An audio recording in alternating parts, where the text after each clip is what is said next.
Gone Girl is a 2014 American psychological thriller film directed by David Fincher and written by Gillian Flynn, based on her 2012 novel of the same name. It stars Ben Affleck, Rosamund Pike, Neil Patrick Harris, Tyler Perry, and Carrie Coon in her film debut. In the film, Nick Dunne, Affleck, becomes the prime suspect in the sudden disappearance of his wife Amy, Pike, in Missouri. Gone Girl premiered as the opening film at the 52nd New York Film Festival on September 26, 2014, and was theatrically released in the United States on October 3, 2014 by 20th Century Fox. The film received positive reviews from critics and grossed $370 million worldwide. It became Fincher's highest-grossing film and is considered a cult postmodern mystery. 4-5. Gone Girl earned Pike numerous nominations including the Academy Award for Best Actress, the BAFTA Award for Best Actress in a Leading Role, the Critics' Choice Movie Award for Best Actress, the Golden Globe Award for Best Actress in a Motion Picture, Drama, and the Screen Actors Guild Award for Outstanding Performance by a Female Actor in a Leading Role. 6. Plot. On their 5th wedding anniversary, writing teacher Nick Dunne returns home to find his wife Amy missing. Amy's fame as the inspiration for her parents' successful Amazing Amy children's books ensures widespread press coverage. The media finds Nick's apathy towards the disappearance suspicious. Flashbacks in the form of diary entries show a complex reality and a deteriorating marriage. Amazing Amy was an idealized completion of the real Amy's failures. Both Nick and Amy lost their jobs in the recession and moved from New York to Nick's hometown of North Carthage, Missouri, to support his dying mother. Nick grew distant from Amy and began an affair with Andy, one of his students, while Amy became resentful towards Nick for uprooting her. Detective Rhonda Boney and the forensic team find poorly concealed evidence of a struggle and profuse blood loss in the house. Boney learns of financial issues, spousal disputes, and Amy's recent attempt to buy a gun. Medical reports indicate Amy was pregnant, which Nick denies knowledge of. On every wedding anniversary, Amy had set up elaborate treasure hunts for Nick. This year's clues appear in places where Nick had sex with Andy, thus revealing Amy's knowledge of his affair. Nick discovers thousands of dollars of items purchased with his credit card hidden in his twin sister Margot's woodshed. Amy's clues lead authorities to a half-burned diary documenting her growing dread of Nick and ending with a genuine fear that he will kill her. It's revealed that Amy is alive and hiding in a campground in the Ozarks. After discovering Nick's affair, Amy conceived an elaborate plan to frame him for her murder. She had him ramp up her life insurance and secretly used his credit card to buy the woodshed items. She befriended a pregnant neighbor, told her stories about Nick's temper, and stole her urine to fake a pregnancy, thus eliciting media sympathy after her disappearance. She wrote a diary with increasingly fabricated entries and placed incriminating evidence in the treasure hunt spots for the police to find. On the morning of her disappearance, Amy drained and splattered her own blood across the kitchen and then cleaned it haphazardly. Her original plan was to drown herself after Nick's arrest and have her body found to ensure his death sentence. Nick deduces Amy's scheme, convinces Margot of his innocence, and hires lawyer Tanner Bolt, known for representing uxoricide suspects. Nick meets two of Amy's ex-boyfriends. Tommy O'Hara claims he was framed for rape by her after he ended their relationship. Wealthy Desi Collings, against whom Amy had filed a restraining order for stalking, turns Nick away. When Amy's campground neighbors rob her, she calls Desi for help, convincing him that she fled Nick's abuse. Desi agrees to hide her in his lake house. Bolt convinces Nick to reveal his affair on a popular talk show, thus seizing the narrative initiative from the media. Andy reveals the affair at a press conference shortly before the show, but Nick insists on conducting the interview. He affirms his innocence and feigns regret for his shortcomings as a spouse, knowing that Amy will be watching. The interview is a success, garnering widespread sympathy for Nick. However, Boney has already gathered enough murder evidence and arrests Nick and Margot. Bolt bails them out, and they brace for the impending trial. After watching Nick's interview, Amy rekindles her attraction to him and spends weeks crafting her escape story. Using lake house surveillance cameras and self-inflicted wrist and vaginal injuries, she makes it appear that Desi kidnapped and raped her. She then seduces Desi, slits his throat during sex, and returns home covered in his blood, thus clearing Nick of suspicion. Medical examiners lend credence to Amy's story. During questioning, Boney probes her inconsistencies, but Amy spins the focus onto Boney by calling her incompetent. The FBI believes Amy and closes the case, but Boney gleans Amy's guilt. Upon returning home, Amy tells Nick the truth, admitting to Desi's murder. She states that Nick pleading for her return on TV is the one she wants and the one who inspired her forgiveness. Nick shares this with Boney, Bolt, and Margot. Despite unanimously agreeing that Amy is guilty, everyone acknowledges a lack of evidence. Bolt wishes Nick well and returns to New York. A televised interview takes place in their home 7 weeks later. Anticipating Nick's intention to leave her and publicly expose her story, Amy reveals her pregnancy minutes before the interview, having inseminated herself with Nick's sperm from a fertility clinic.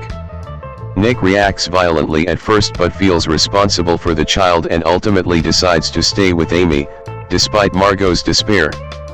The happy couple announces on television that they are expecting a child. Cast: Ben Affleck as Nick Dunne, a Professor 7. Rosamund Pike as Amy Elliott Dunne, Nick's missing wife.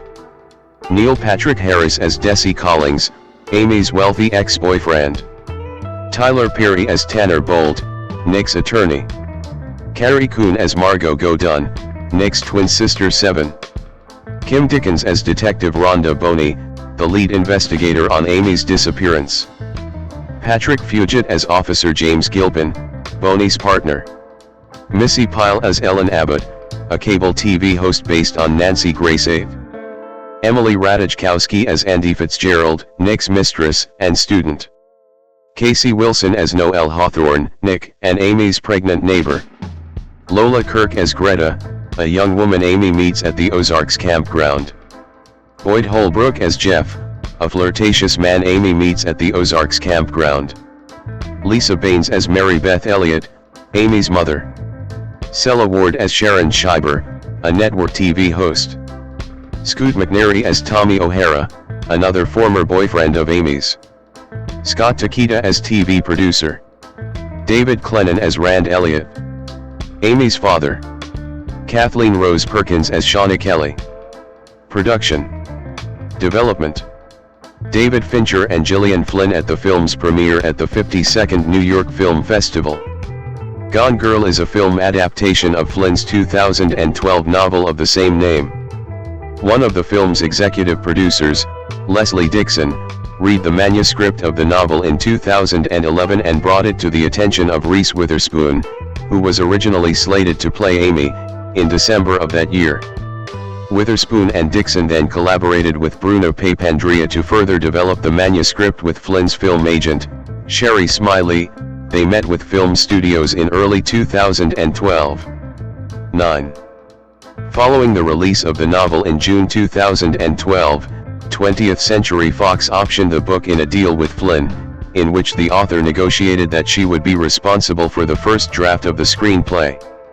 By around October 2012, Flynn was engaged in the production of the first draft while she was also involved in the promotional tour for her novel.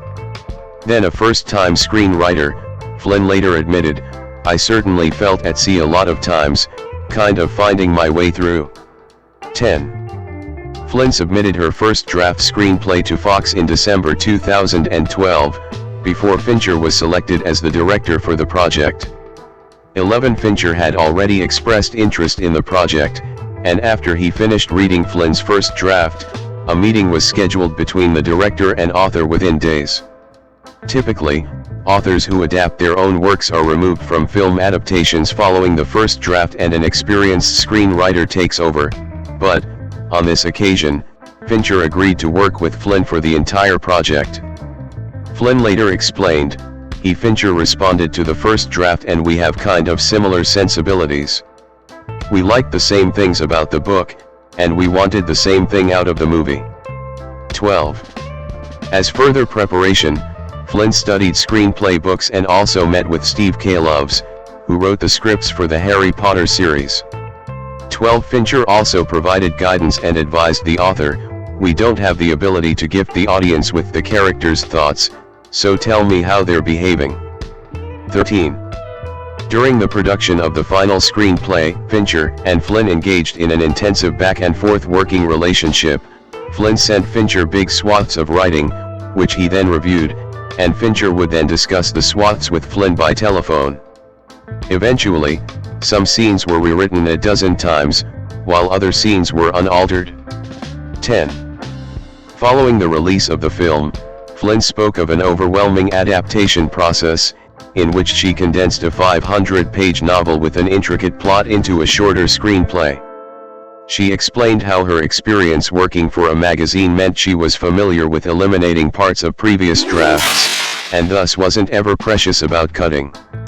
As a consequence of the distillation process, most of the parental storylines were lost, so the mother of the character of Desi Collings does not appear in the film, and it was not possible to include flashbacks of Nick Dunne's dead mother. 14. In terms of the film's ending, Flynn revealed that she experimented with a lot of iterations.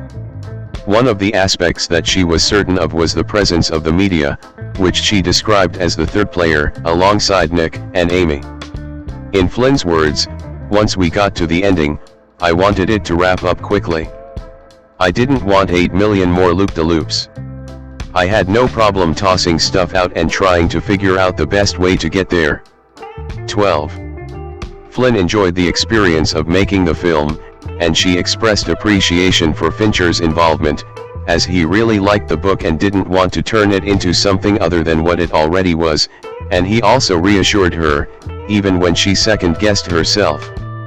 11. Fincher described Flynn's screenwriting work as very smart, crafty, and extremely articulate. 10-13.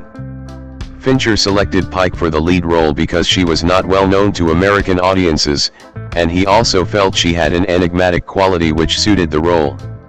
15-16. Tyler Perry, previously known mainly for comedic roles, was cast against type as a criminal defense lawyer. 17. Filming. On September 11, 2013, the Gone Girl film crew began filming establishing shots. 18. Principal photography began on September 15 in Cape Girardeau, Missouri, and was scheduled to last about 5 weeks. 19-20. Some interior scenes were filmed in Los Angeles. 20. With a door that could not be replicated being shipped there from Cape Girardeau. 21. According to producer Cian Chaffin, Fincher took, on average, as many as 50 takes for each scene. 22. While Flynn has said that, although Fincher is a visual director, he is meticulous about veracity. Fincher changed a scene in which Amy collects her own blood, as he thought it was unbelievable. 14. Fincher later called Affleck extremely bright regarding how he drew on his own experience with the media for the character of Nick Dunne.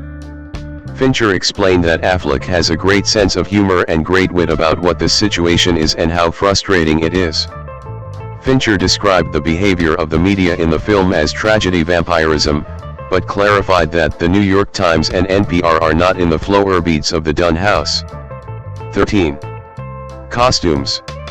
The lead costume designer was Trish Somerville, 23, who had worked with director David Fincher on 2011's The Girl with the Dragon Tattoo. 24. Somerville told InStyle magazine that she dressed Nick and Amy in contemporary clothing, understated and simple, showing Nick and Amy as a regular and unassuming couple. Somerville explained that she wanted the clothes to look everyday, as if they ordered them online or bought them at the mall. She said that figuring out what Nick and Amy's everyday life would look like was one of her biggest challenges. 24. As a result of Amy's self-proclaimed cool girl status, her costumes directly reflected the traditionally chic yet girl-next-door attitude. Amy's pieces were meant to be more timeless than high fashion and trendy. Somerville explained that Amy is just kind of not that girl. 24. This was also exemplified through Amy's jewelry. She wears a rose gold Cartier love bracelet as well as a necklace containing a floating A, to show how Amy holds onto keepsakes from her wealthier past. Nick Dunne's character is simpler in presentation. Somerville wanted to dress him in simple, well-fitting suits and found that designer suits fit best due to Affleck's build. Nick Dunne can be seen wearing suits from Dolce & Gabbana, as well as Prada shirts. 24 The shirt that Nick puts on when he comes home to find his wife missing is an important piece in the film, because he does not take it off for the days following. The infamous blue shirt Nick wears is a blue button-up designed by Stephen Allen, paired with J-brand jeans. 24.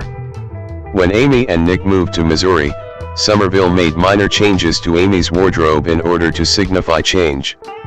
She wears more muted colors, more jeans, and fewer high heels. Music.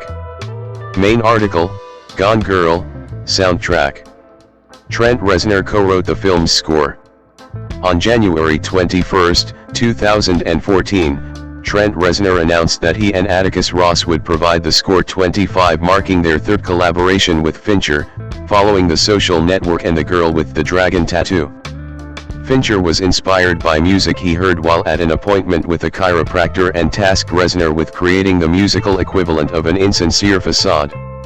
Reznor explained Fincher's request in an interview. David Fincher was at the chiropractor and heard this music that was inauthentically trying to make him feel okay, and that became a perfect metaphor for this film. The challenge was, simply, what is the musical equivalent of the same sort of facade of comfort and a feeling of insincerity that music represented? My primary aim was to instill doubt and remind you that things aren't always what they seem to be. 26.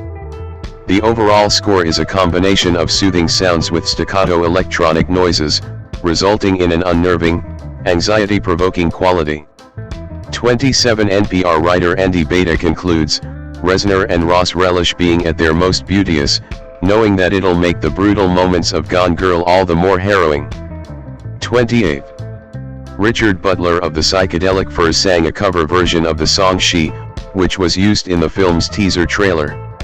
29:30 The soundtrack album was released on the Columbia label on September 30, 2014. 28. Release. Affleck and Pike at the film's premiere. Gone Girl opened the 52nd New York Film Festival, receiving high-profile press coverage and early positive reviews. It saw a nationwide release in North America in 3,014 theaters on October 3, 2014.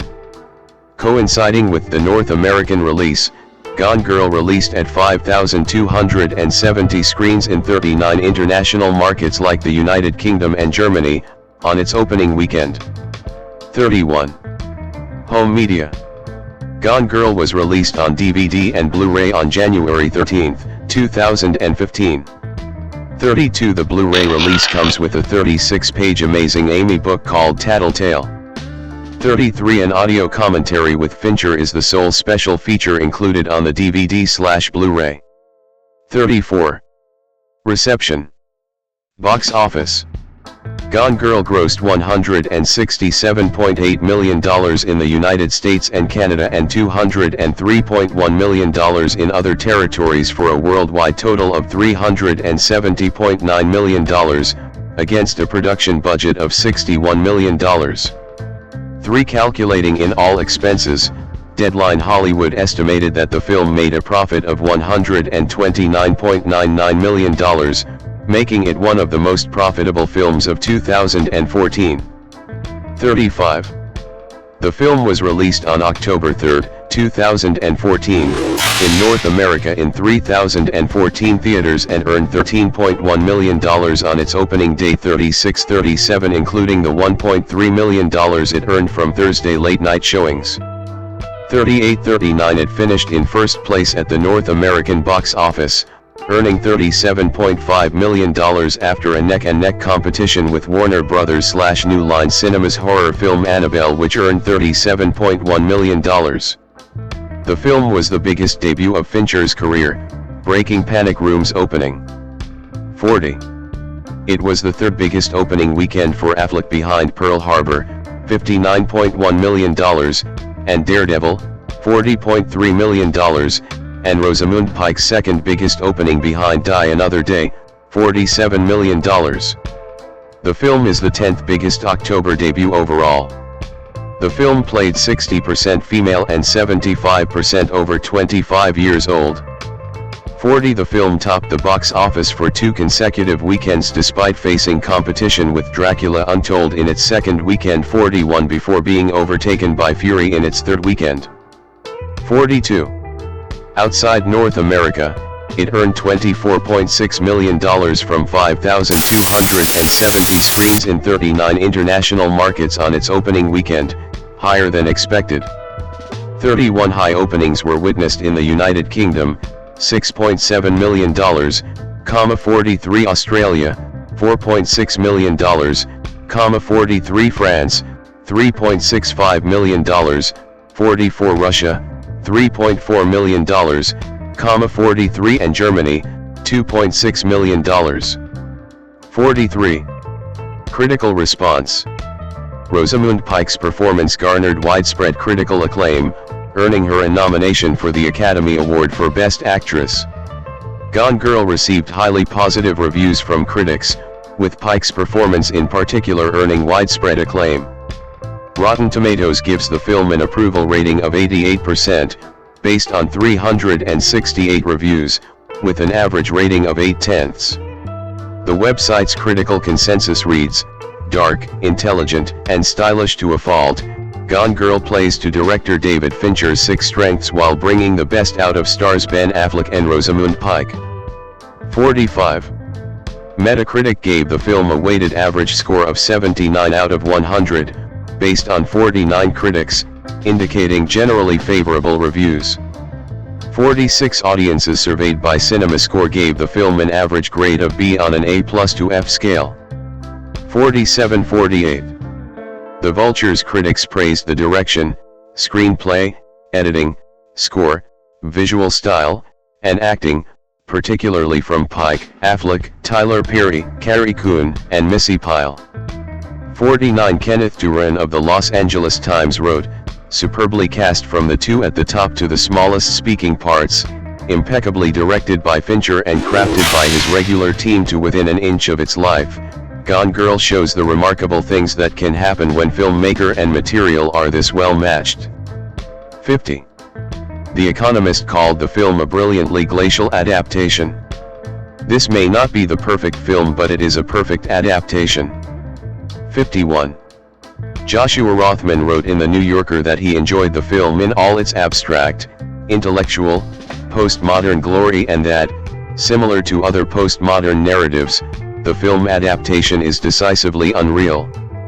The heroes and villains in Fincher's Gone Girl aren't people but stories.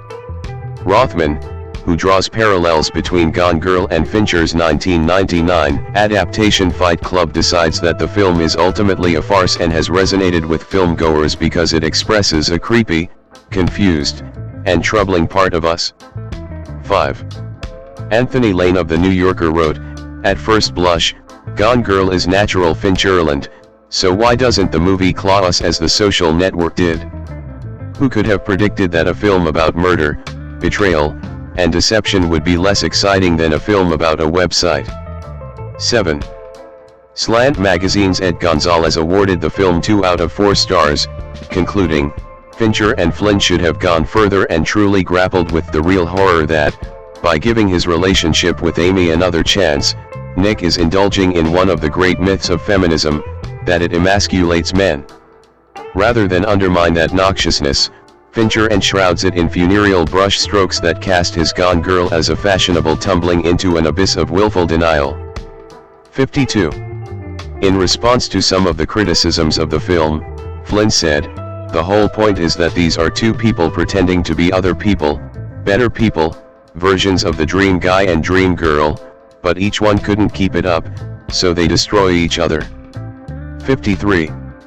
In 2025, it ranked number 64 on the New York Times list of the 100 best movies of the 21st century and number 79 on the Reader's Choice edition of the list. 54-55. Accolades. Main article, list of accolades received by Gone Girl, film, Gone Girl garnered awards and nominations in a variety of categories with praise for its direction, Pike's performance, Flynn's screenplay, and its soundtrack. At the 87th Academy Awards, Pike received a nomination for Best Actress. 56. The film received 4 nominations at the 72nd Golden Globe Awards, Best Director for Fincher, Best Actress in a Drama for Pike, Best Screenplay for Flynn, and Best Original Score. 57. Pike received a nomination for Best Actress at the 68th British Academy Film Awards, BAFTAs. 58. The National Board of Review included the film in their list of top 10 films of the year. 59. And the soundtrack was nominated for the 2015 Grammy Award for Best Score Soundtrack for Visual Media. 60. Top 10 lists. Gone Girl was listed on many critics' top 10 lists. 61.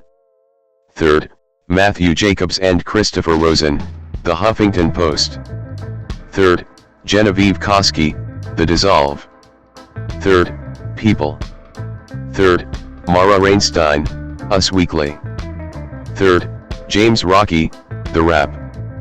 4th, Ben Kenny-Shisberg and Nick Shager, The AV Club. 4th, William Gross, Austin Chronicle. 4th, Joshua Rothkopf, Time Out New York. 4th, Brian Tallarico, RoachRevert.com. 4th, Adam Chitwood, Collider. 4th, Renee Rodriguez, Miami Herald. 4th, Gregory Elwood, Hitfix. 5th, Peter Travers, Rolling Stone. 5th, David Ehrlich, Little White Lies. 7th, Tasha Robinson, The Dissolve. 7th, Chris Nashawati, Entertainment Weekly. 7th, Christopher Orr, The Atlantic. 7th, Justin Chang and Scott Foundas, Variety. 8th, Jeff Baker, The Oregonian. 8th, Christy Lemire, RoachRevert.com. 8th, Steve Purcell, Tampa Bay Times. 8th, James Berardinelli, Real Views. 9th, Renee Rodriguez, Miami Herald. 9th, Joe Newmayer, New York Daily News. 9th, A.A. Dowd and Ignatiy Vishnevetsky, The AV Club. Top 10, ranked alphabetically, Dana Stevens, Slate. Top 10, ranked alphabetically, Calvin Wilson, St. Louis Post-Dispatch. Top 10, ranked alphabetically, Claudia Puig, USA Today. Themes. Gender. In a 2013 interview with Time Out magazine writer Navid Parsi, who described the ending of the novel as polarizing, Flynn explained that she wanted the novel to counter the notion that women are naturally good and to show that women are just as violently minded as men are. 62. In a November 2014 interview, Flynn admitted that the critical gender-related response did affect her. I had about 24 hours where I hovered under my covers and was like, I killed feminism. Why did I do that? Rats. I did not mean to do that. And then I very quickly kind of felt comfortable with what I had written. 63. In an October 3, 2014, blog post for Ms. Magazine, Natalie Wilson argues that by not addressing Amy's social privilege, which affords her the necessary funds, skills, know-how and spare time to stage a disappearance, Gone Girl is the crystallization of 1,000 misogynist myths and fears about female behavior. 64.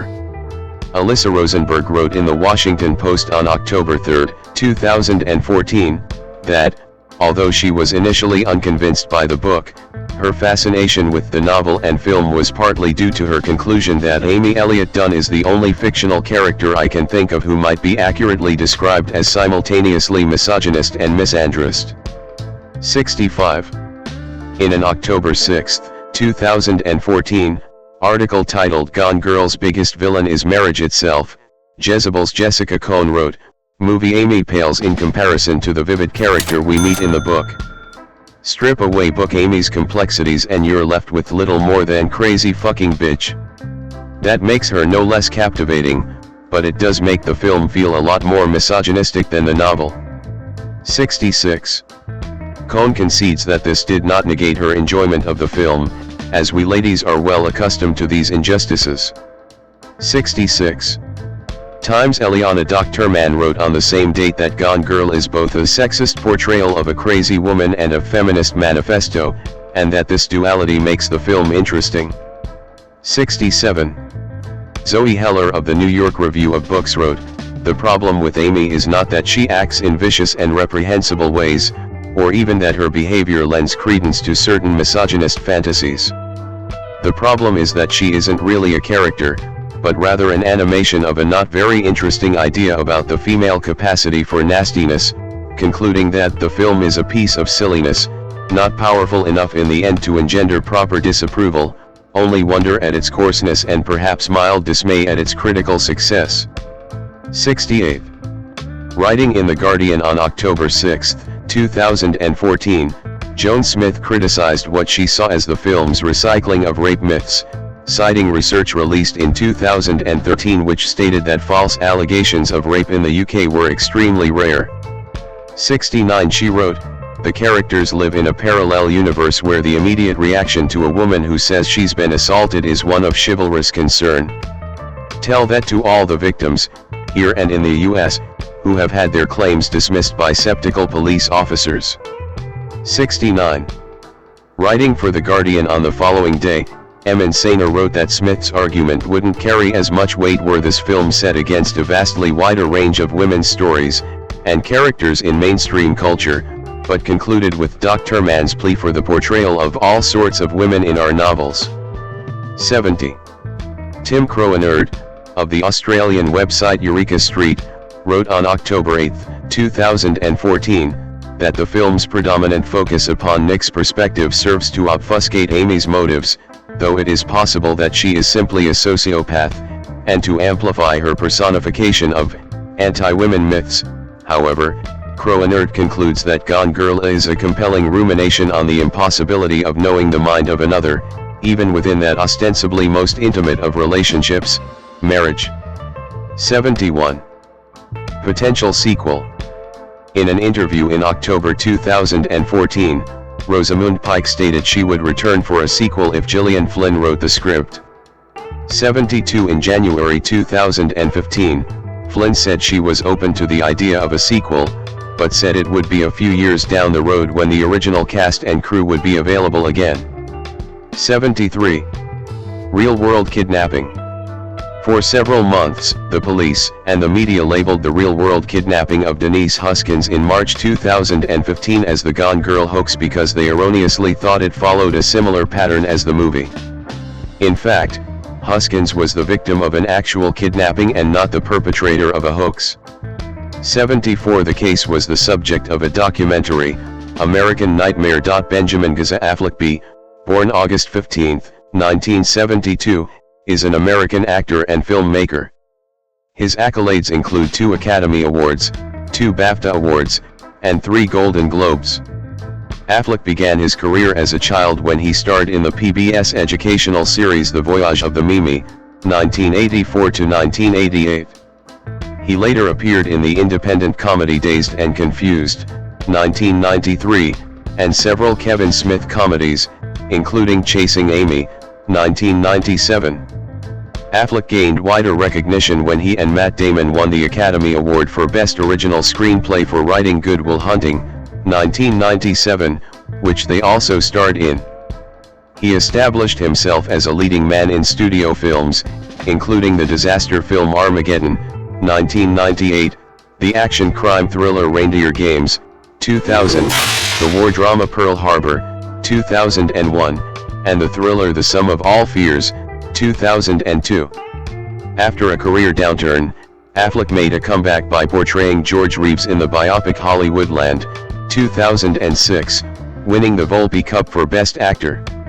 His directorial debut, Gone Baby Gone, 2007, which he also co-wrote, was well received. He then directed and starred in the crime drama The Town, 2010, and the political thriller Argo, 2012, both of which were critical and commercial successes. For the latter, Affleck won the BAFTA Award for Best Director, and the BAFTA and Academy Award for Best Picture.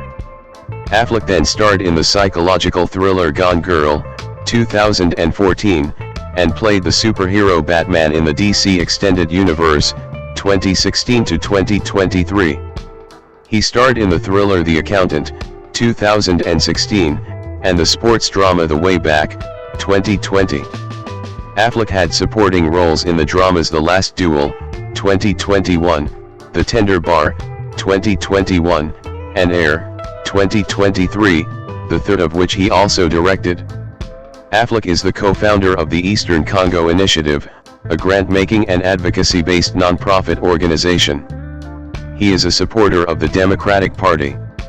Affleck and Damon are co-owners of the production company Artists Equity and were also co-owners of Pearl Street Films. Early life. Affleck was born Benjamin Gaza Affleck Bolt on August 15, 1972, in Berkeley, California. 2-3 His family moved to Massachusetts when he was 3-4, living in Falmouth, where his brother Casey was born, before settling in Cambridge. 5 His mother, Christopher and Chris Bolt 6 was a Harvard-educated elementary school teacher. 7-8 His father, Timothy Byers Affleck 9 was an aspiring playwright 9 who was mostly unemployed. 10 He worked sporadically as a carpenter 11 auto mechanic 4 bookie 12 electrician 13 bartender 14 and janitor at Harvard. 15 In the mid-1960s, he had been an actor and stage manager with the Theatre Company of Boston. 16.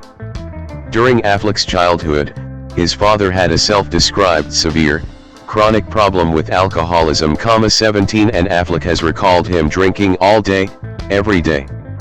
18 His father was very difficult. 19 And Affleck felt a sense of relief at the age of 11 when his parents divorced 2021 and his father exited the family home. 17 9 His father continued to drink heavily 7 and eventually became homeless, spending 2 years living on the streets of Cambridge. 12-22 When Affleck was 16, his father entered a rehabilitation facility in Indio, California. He lived at the facility for 12 years to maintain his sobriety. 23 And worked there as an addiction counselor. 7-24 Affleck was raised in a politically active, liberal household. 12-25 He and his brother, Casey, were surrounded by people who worked in the arts. 26 The boys regularly attended theater performances with their mother. 27 And were encouraged to make their own home movies. 28 David Wheeler, a family friend, later remembered Affleck as a very bright and intensely curious child. 29 The brothers auditioned for roles in local commercials and film productions because of their mother's friendship with a Cambridge area casting director. 14 And Affleck first acted professionally at the age of 7.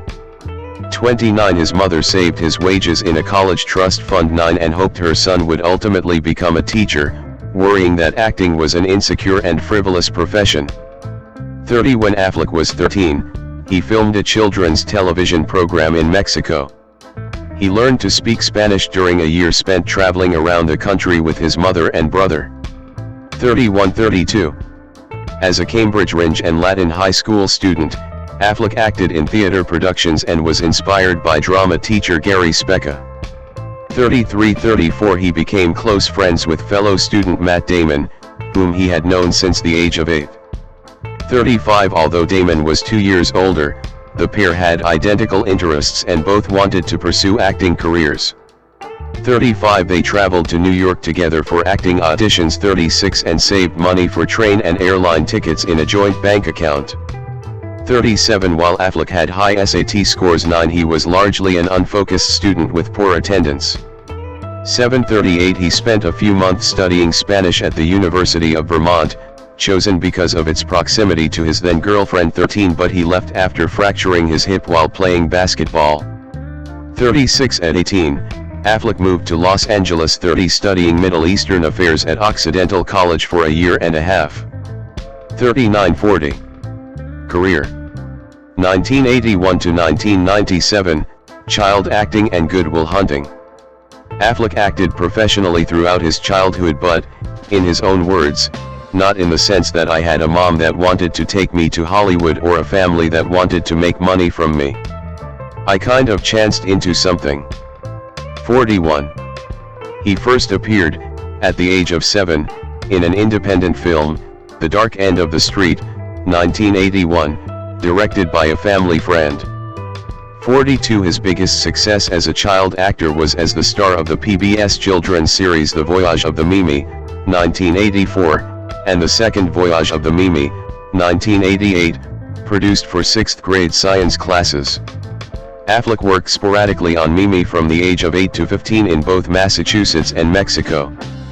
41. As a teenager, he appeared in the ABC after-school special Wanted, A Perfect Man, 1986, 43. The television film Hands of a Stranger, 1987, 41, and a 1989 Burger King commercial. 34. After high school, Affleck moved briefly to New York in search of acting work. 41. Later, while studying at Occidental College in Los Angeles, Affleck directed student films. 44. As an actor, he had a series of knockaround parts, one to the next. 41. He played Patrick Duffy's son in the television film Daddy, 1991, made an uncredited appearance as a basketball player in the Buffy the Vampire Slayer film, 1992, and had a supporting role as a prep school student in School Ties, 1992. 45. He played a high school quarterback in the NBC television series Against the Grain, 1993, and a steroid-abusing high school football player in Body to Die For, The Aaron Henry Story, 1994. Affleck's most notable role during this period was as a high school bully in Richard Linklater's cult classic Dazed and Confused, 1993. 46. Linklater wanted a likable actor for the villainous role, and, while Affleck was big and imposing, he was so smart and full of life. I just liked him. 47. 48. Affleck later said Linklater was instrumental in demystifying the filmmaking process for him. 12. Affleck's first starring film role was as an aimless art student in the college drama Glory Days, 1995, with Stephen Holden of the New York Times remarking that his affably mopey performance finds just the right balance between obnoxious and sad sack. 49. He then played a bully in filmmaker Kevin Smith's comedy Mallrats, 1995, and became friends with Smith during the filming. Affleck had begun to worry that he would be relegated to a career of throwing people into their lockers, 41, but Smith wrote him a lead role in the romantic comedy Chasing Amy, 1997. 41. The film was Affleck's breakthrough. 41. Janet Maslin of the New York Times praised Affleck's wonderful ease playing the role, combining suave good looks with cool comic timing. 50. Owen Gleiberman of Entertainment Weekly described it as a wholesome and quick-witted performance. 51. When Affleck starred as a recently returned Korean War veteran in the coming-of-age drama Going All the Way, 1997, Todd McCarthy of Variety found him excellent, 52, while Janet Maslin of the New York Times noted that his flair for comic self-doubt made a strong impression. 53. Bill Clinton, Ben Affleck, and Matt Damon sit on two sofas while looking towards a television screen. Affleck and Matt Damon attend a Camp David screening of Good Will Hunting with President Bill Clinton in January 1998. The success of 1997's Good Will Hunting, which Affleck co-wrote and acted in, marked a turning point in his career. The screenplay originated in 1992 when Damon wrote a 40-page script for a playwriting class at Harvard University. 54. He asked Affleck to act out the scenes with him in front of the class, and, when Damon later moved into Affleck's Los Angeles apartment, they began working on the script in earnest. 35. The film, which they wrote mainly during improvisation sessions, was set partly in their hometown of Cambridge and drew from their own experiences. 54. 55. The screenplay was born of their desire to create an acting reel for themselves. 56. They sold the screenplay to Castle Rock in 1994 when Affleck was 22 years old. During the development process, they received notes from industry figures, including Rob Reiner and William Goldman. 57. Following a lengthy dispute with Castle Rock about a suitable director, Affleck and Damon persuaded Miramax to purchase the screenplay. 11. The two friends moved back to Boston for a year before the film finally went into production, directed by Gus Van Sant, and co-starring Damon, Affleck, Minnie Driver, and Robin Williams. 54. On its release, Janet Maslin of the New York Times praised the smart and touching screenplay. 58. While Emmanuel Levy of Variety found it funny, nonchalant, moving and angry. 59. Jay Carr of the Boston Globe wrote that Affleck brought a beautifully nuanced tenderness to his role as the working-class friend of Damon's mathematical prodigy character. 60. Affleck and Damon eventually won the Academy Award for Best Original Screenplay. 12. Affleck has described this period of his life as dreamlike. It was like one of those scenes in an old movie when a newspaper comes spinning out of the black onto the screen. You know, $100 million box office. Awards. 36. He remains the youngest writer, at age 25, ever to win an Oscar for screenwriting.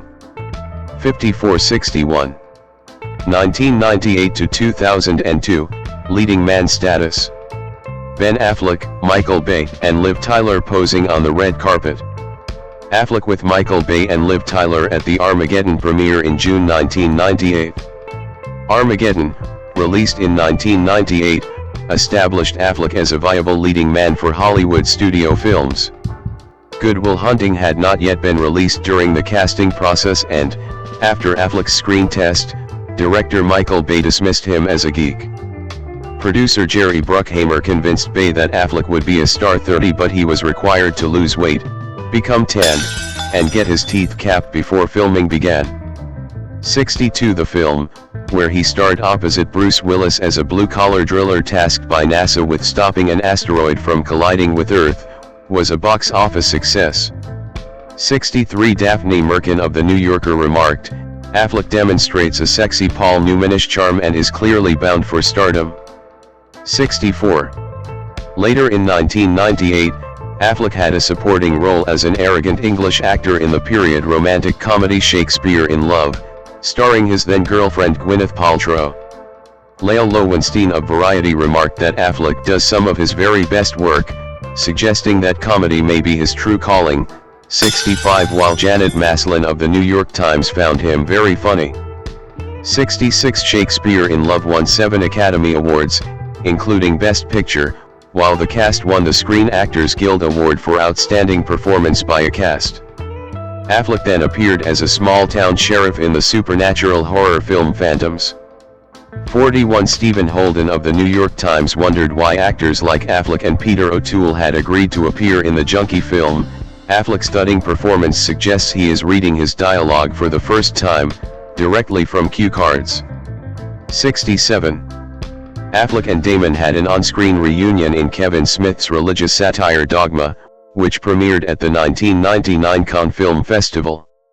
Janet Maslin of the New York Times remarked that the pair, playing fallen angels, bring great, understandable enthusiasm to Mr. Smith's smart talk and wild imaginings. 68. Affleck starred opposite Sandra Bullock in the romantic comedy Forces of Nature, 1999, playing a groom whose attempts to get to his wedding are complicated by his free-spirited traveling companion. Joe Layton of Variety praised his winning ability to play against his good looks in a self-effacing comic turn. 69. Affleck then appeared opposite Courtney Love in the Little Scene ensemble comedy 200 Cigarettes, 1999. 70. Interested in a directorial career, Affleck shadowed John Frankenheimer throughout pre-production of the action thriller Reindeer Games, 2000. 30. 71. Frankenheimer, directing his last feature film, described Affleck as having a very winning, likable quality about him. I've been doing this for a long time and he's really one of the nicest. 72. He starred opposite Charlize Theron as a hardened criminal, with Elvis Mitchell of the New York Times enjoying the unexpected casting choice. Affleck often suggests one of the Kennedys playing Clark Kent. He looks as if he has never missed a party or a night's sleep. He's game, though, and his slight dislocation works to the advantage of Reindeer Games. 73. He then had a supporting role as a ruthless stockbroker in the crime drama Boiler Room, 2000. 71. AO. Scott of the New York Times felt Affleck had merely traced over Alec Baldwin's performance in Glengarry Glen Ross 74, while Peter Rayner of New York Magazine said he does a series of riffs on Baldwin's aria, and each one is funnier and crueler than the next. 75 He provided the voice of Joseph in the animated Joseph, King of Dreams. 76 In his last film role of 2000, Affleck starred opposite his girlfriend Paltrow in the romantic drama Bounce.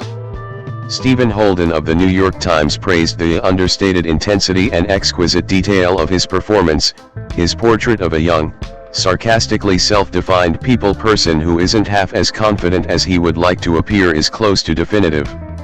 77. Affleck reunited with director Michael Bay for the critically derided war drama Pearl Harbor, 2001. 78 Todd McCarthy of Variety wrote the blandly handsome Affleck couldn't convince that he'd ever so much as been turned down for a date, much less lost the love of his life to his best friend. 79 Affleck then parroted Good Will Hunting with Damon and Van Sant in Kevin Smith's Jay and Silent Bob Strike Back, 2001. 80 made a cameo in the comedy Daddy and Them, 2001. 81 and had a supporting role in the little scene The Third Wheel, 2002. 29 He portrayed the CIA analyst Jack Ryan in the thriller The Sum of All Fears, 2002. Stephen Holden of the New York Times felt he was miscast in a role previously played by both Harrison Ford and Alec Baldwin. Although Mr. Affleck can be appealing when playing earnest young men groping toward maturity, he simply lacks the gravitas for the role. 82. Affleck had an amazing experience making the thriller Changing Lanes, 2002, 41 and later cited Roger Mitchell as someone he learned from as a director. 71-83 Robert Kohler of Variety described it as one of his most thoroughly wrought performances. The journey into a moral fog compels him to play more inwardly and thoughtfully than he ever has before. 84.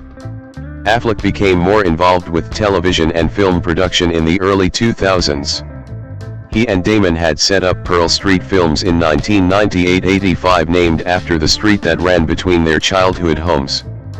86 Their next production company, Live Planet, co-founded in 2000 with Sean Bailey and Chris Moore, sought to integrate the internet into mainstream television and film production. 86-87 Live Planet's biggest success was the documentary series Project Greenlight, aired on HBO and later Bravo, which focused on first-time filmmakers being given the chance to direct a feature film. Project Greenlight was nominated for the Primetime Emmy Award for Outstanding Reality Program in 2002, 2004 and 2005. 88 Push, Nevada, 2002, created, written and produced by Affleck and Bailey. 89 was an ABC mystery drama series that placed a viewer participation game within the frame of the show. 90 Karen James of the New York Times praised the show's nerve, imagination, and clever writing. 91 But Robert Bianco of USA Today described it as a knockoff of Twin Peaks. 92 The show was cancelled by ABC after 7 episodes due to low ratings. 93 Over time, Live Planet's focus shifted from multimedia projects to more traditional film production. 87 Affleck and his partners signed a film production deal with Disney in 2002, it expired in 2007. 94-95. 2003 to 2005, career downturn and tabloid notoriety. While Affleck had been a tabloid figure for much of his career, 29 he was the subject of increased media attention in 2003 because of his relationship with Jennifer Lopez. By the end of the year, Affleck had become, in the words of GQ, the world's most overexposed actor. 96 His tabloid fame coincided with a series of poorly received films. Ben Affleck, with a trim goatee and mustache, is surrounded by hands reaching out to him. Affleck visiting U.S. Marines in Manama, Bahrain in 2003. The first of these was Daredevil, 2003, in which Affleck starred as the blind superhero. Affleck was a longtime comic book fan, and, in 1999, had written a foreword for Kevin Smith's Guardian Devil about his love for the character of Daredevil. 97 The film was a commercial success. 98 but received a mixed response from critics. Elvis Mitchell of the New York Times said Affleck was lost in the role. Affleck is shriveled by the one-dimensional role. Only his scenes with Jon Favreau have a playful side that allows Mr. Affleck to show his generosity as an actor. 99. In 2014, Affleck described Daredevil as the only film he regretted making. 12. He next appeared as a low-ranking mobster in the romantic comedy Gigli, 2003, co-starring Lopez.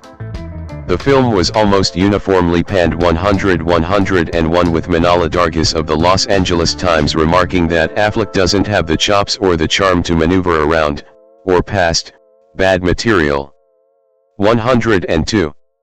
Rex Reed of The Observer criticized the co-stars, writing that the film reminds the world how pathetically incompetent they both are in the only two things that matter in career longevity, craft and talent. 103. Yet Affleck has repeatedly defended director Martin Brest since the film's release, describing him as one of the really great directors. 71. 104. In his last film role of 2003, Affleck starred as a reverse engineer in the sci-fi thriller Paycheck, 2003. Peter Bradshaw of The Guardian remarked on Affleck's self-deprecating charm and wondered why he could not find better scripts. 105. Manala Dargis of the Los Angeles Times found it almost unfair to critique Affleck, given that he had such a rough year. 106. Affleck's poor critical notices continued in 2004 when he starred as a bereaved husband in the romantic comedy Jersey Girl, directed by longtime collaborator Smith.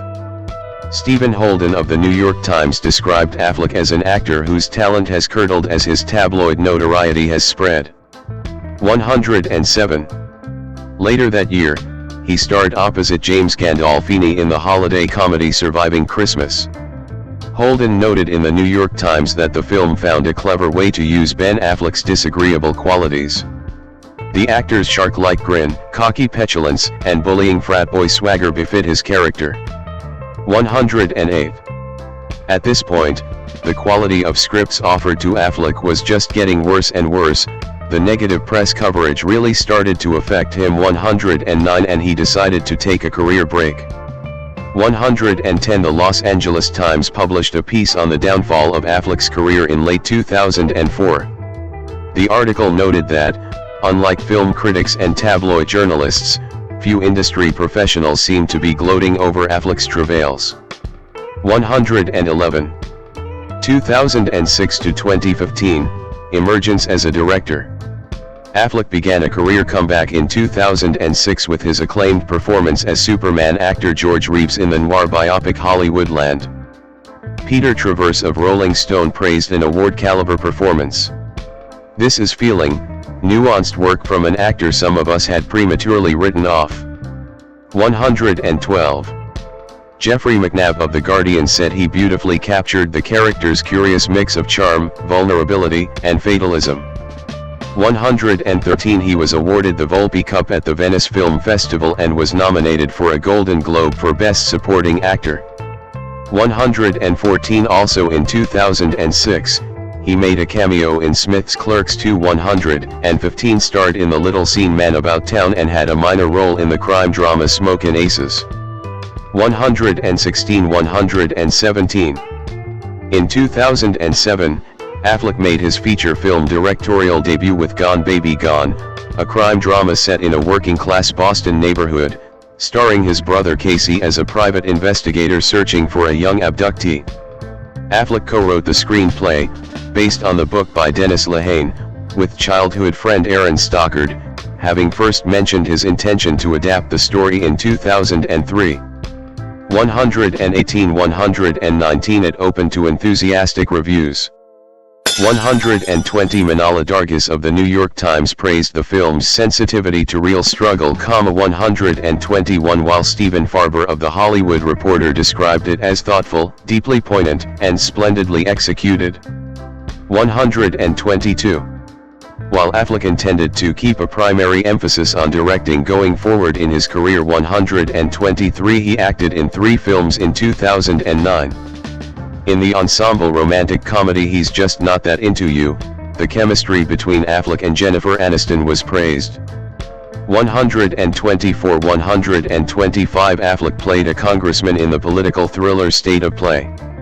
Wesley Morris of the Boston Globe found him very good in the film's silliest role, 126 but David Edelstein of New York Magazine remarked of Affleck, "He might be smart and thoughtful in life but as an actor his wheels turn too slowly." 127. He had a supporting role as a bartender in the little scene comedy film Extract. 128 Peter Travers of Rolling Stone described his performance as a goofball delight, 129 while Manala Dargis of the New York Times declared it a real performance. 130 In 2010, Affleck starred in The Company Men as a mid-level sales executive who was made redundant during the 2008 financial crisis. 131 David Denby of The New Yorker declared that Affleck gives his best performance yet, 132 while Richard Corliss of Time found he nails Bobby's plunge from hubris to humiliation. 133. Ben Affleck, wearing a tracksuit top, smiles. Affleck on the set of The Town in 2010.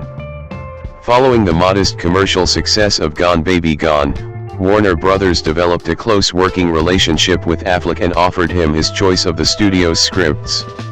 7. He decided to direct the crime drama The Town, 2010, an adaptation of Chuck Hogan's novel Prince of Thieves. He also rewrote the screenplay and starred in the film as a bank robber. The film became a surprise box office hit, and gained further critical acclaim for Affleck. 134-135 AO. Scott of the New York Times praised his skill and self-confidence as a serious director, 136 while Roger Ebert of the Chicago Sun-Times noted, "Affleck has the stuff of a real director. Everything is here. It's an effective thriller, he works closely with actors, he has a feel for pacing." 137. Also in 2010, Affleck and Damon's production company, Pearl Street Films, signed a first-look producing deal at Warner Brothers. 138. Affleck soon began work on his next directorial project, Argo, 2012, for Warner Brothers. Written by Chris Terrio and starring Affleck as a CIA operative, the film tells the story of the CIA plan to save 6 U.S. diplomats during the 1979 Iran hostage crisis by faking a production for a large-scale science fiction film. Anthony Lane of The New Yorker said the film offered further proof that we were wrong about Ben Affleck. 139 Peter Travers of Rolling Stone remarked, "Affleck takes the next step in what looks like a major directing career. He directs the hell out of it, nailing the quickening pace, the wayward humor, the nerve-frying suspense." 140. A major critical and commercial success. 141 Argo won the Academy Award, Golden Globe Award, and BAFTA Award for Best Picture. 142 The cast won the Screen Actors Guild Award for Outstanding Performance by a Cast. Affleck himself won the Golden Globe Award, Directors Guild of America Award, and BAFTA Award for Best Director, becoming the first director to win these awards without a nomination for the Academy Award for Best Director. 143. The following year, Affleck played a romantic lead in Terrence Malick's experimental drama To the Wonder. Malick, a close friend of Affleck's godfather, first met Affleck in the 1990s to offer advice about the plot of Good Will Hunting. 144 Peter Bradshaw of The Guardian enjoyed a performance of dignity and sensitivity. 145 While The New Yorker's Richard Brody described Affleck as a solid and muscular performer who conveys a sense of thoughtful and willful individuality. 146 Affleck's performance as a poker boss was considered a highlight of the poorly reviewed thriller Runner, 2013. 147 148 Betsy Sharkey of the Los Angeles Times remarked that it was one killer of a character, and Affleck plays him like a Bach concerto, every note perfectly played. 149. He then pushed back production on his own directorial project to star as a husband accused of murder in David Fincher's psychological thriller Gone Girl, 2014. 150 Fincher cast him partly because he understood what it felt like to be misrepresented by tabloid media. What many people don't know is that he's crazy smart, but since he doesn't want that to get awkward, he downplays it. I think he learned how to skate on charm. 151. David Edelstein of New York Magazine noted that Fincher's controlled style of directing had a remarkable effect on Affleck's acting. I never thought I'd write these words, but he carries the movie. He's terrific. 152. Justin Chang of Variety found Affleck perfectly cast. It's a tricky turn, requiring a measure of careful underplaying and emotional aloofness, and he nails it completely. 153. In 2015, Affleck and Damon's Project Greenlight was resurrected by HBO for one season. 154. 2016 to 2019, Batman and continued directing. Affleck at the 2016 San Diego Comic-Con. Given Affleck's growing reputation as a filmmaker, his decision to star as Batman in the 2016 superhero film Batman v Superman, Dawn of Justice was regarded by David Scoff of the New York Times as a somewhat bewildering choice. 155 Affleck reprised his role as Batman later that year, making a brief cameo appearance in Suicide Squad, 2016. 156 He starred as an autistic accountant in the action thriller The Accountant, 2016, which was an unexpected commercial success. 157 Peter DeBrugge of Variety felt Affleck's boy-next-door demeanor, so normal and non-actorly that most of his performances feel like watching one of your buddies up on screen, was a terrific fit for the role. 158 Stephen Holden of the New York Times wondered why Affleck, looking appropriately dead-eyed and miserable, committed himself to the film. 159. Live by Night, which Affleck wrote, directed, co-produced, and starred in, was released in late 2016. 160 Adapted from Dennis Lehane's novel of the same name, the Prohibition-era gangster drama received largely unenthusiastic reviews and failed to recoup its $65 million production budget. 161 David Sims of The Atlantic described it as a fascinating mess of a movie and criticized Affleck's stiff, uncomfortable performance. He noted that one of the last action scenes is so wonderfully staged, its action crisp and easy to follow, that it reminds you what skill Affleck has with the camera. 162 In October 2016, Affleck and Damon made a one-off stage appearance for a live reading of the Good Will Hunting screenplay at New York's Skirball Theater. 163 The superhero film Justice League, in which Affleck returned as Batman, was released in 2017. 164 He later described it as a difficult on-set experience. 165 Zack Snyder stepped down during filming due to the death of his daughter. 166 The replacement director Joss Whedon's treatment of actors was the subject of complaints. 167 And Affleck himself was struggling with addiction issues. 168 The film drew mixed opinions from critics. Todd McCarthy of The Hollywood Reporter wrote that Affleck looks like he'd rather be almost anywhere else but here. 169 170 Amidst an alcoholism relapse, Affleck did not work in 2017. 171 He stepped down as director, writer and, ultimately, as the star of the Batman. 172 Saying he couldn't crack it. 173 And no longer felt passionate about the story. 174 175 Filming of the drug trafficking thriller Triple Frontier was postponed by 6 months in order to accommodate his treatment for health issues. 176 171 Upon Triple Frontier's release in 2019, Rodrigo Perez of The Playlist remarked that director J.C. Shander gets a lot of mileage out of the sad Affleck narrative, and perhaps both director and actor lean into the idea. 177 Later in 2019, Affleck made a cameo appearance in Jay and Silent Bob Reboot, having had little contact with Kevin Smith since the making of Clerks II in 2006. 178-179 Affleck played a supporting role as a diplomat in Desi's political thriller The Last Thing He Wanted, 2020. The Netflix movie, filmed in mid-2018, received negative reviews from critics. 181 with Tom Rees-Lafley of Variety describing Affleck's performance as oddly removed. 182. Affleck's starring role as a recovering alcoholic in the sports drama The Way Back, 2020, was widely praised. 183 The themes of the movie were close to home for Affleck. 184 He relapsed during pre-production in 2018. 184 And the movie was shot in the days after he left rehab. Affleck agreed to put his salary in escrow and was accompanied to set by a sober coach. 185 Richard Lawson of Vanity Fair said it was hard to avoid the movie's meta angle.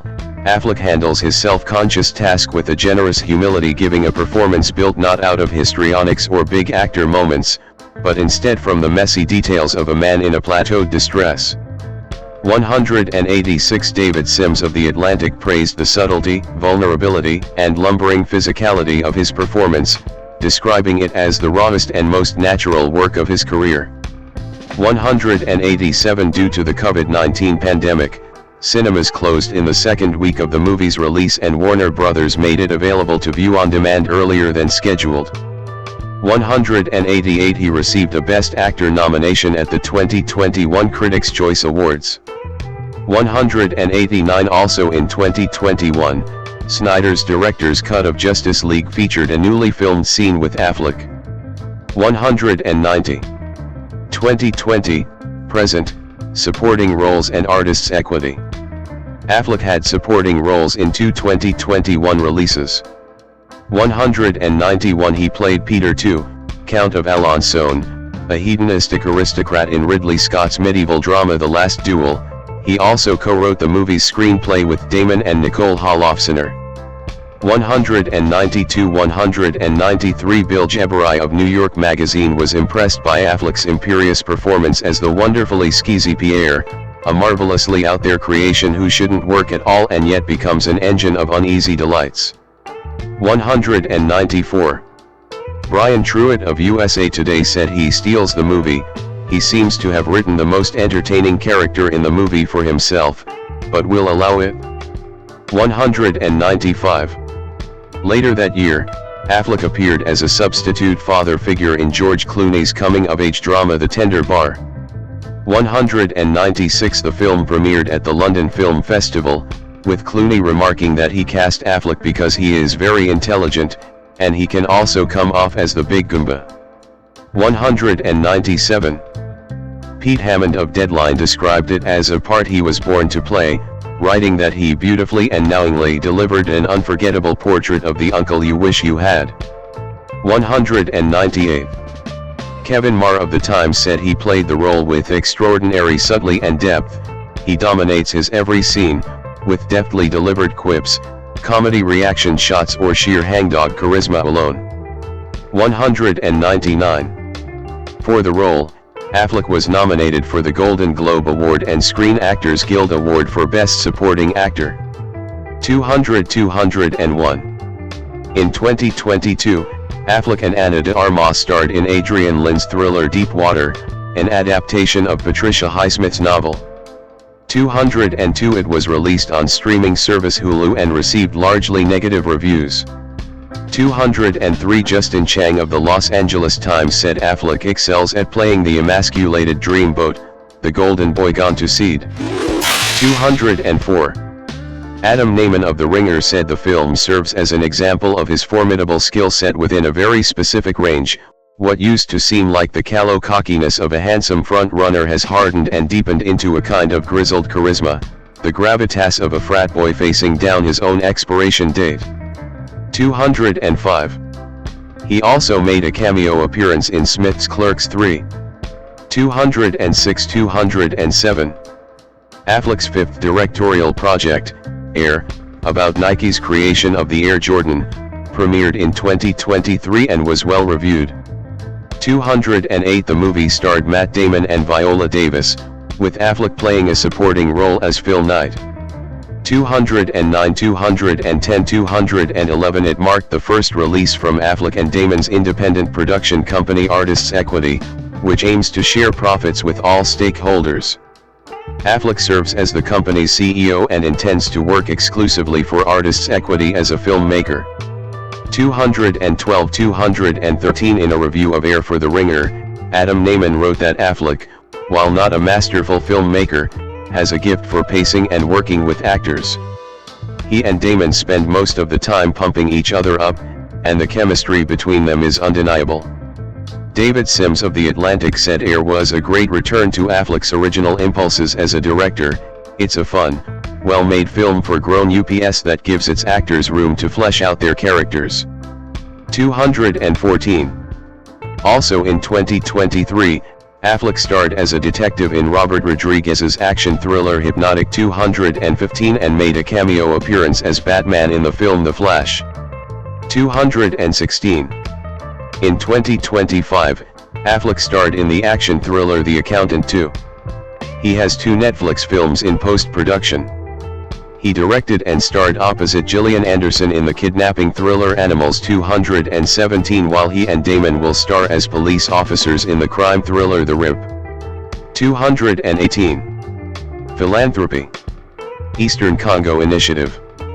Main article, Eastern Congo Initiative. Ben Affleck, holding a pen and sitting behind a microphone, looks ahead while offering testimony. Affleck in 2011, testifying before the House Subcommittee on Africa, Global Health, and Human Rights. After traveling in the region between 2007 and early 2010, Affleck and Whitney Williams co-founded the nonprofit organization Eastern Congo Initiative in 2010.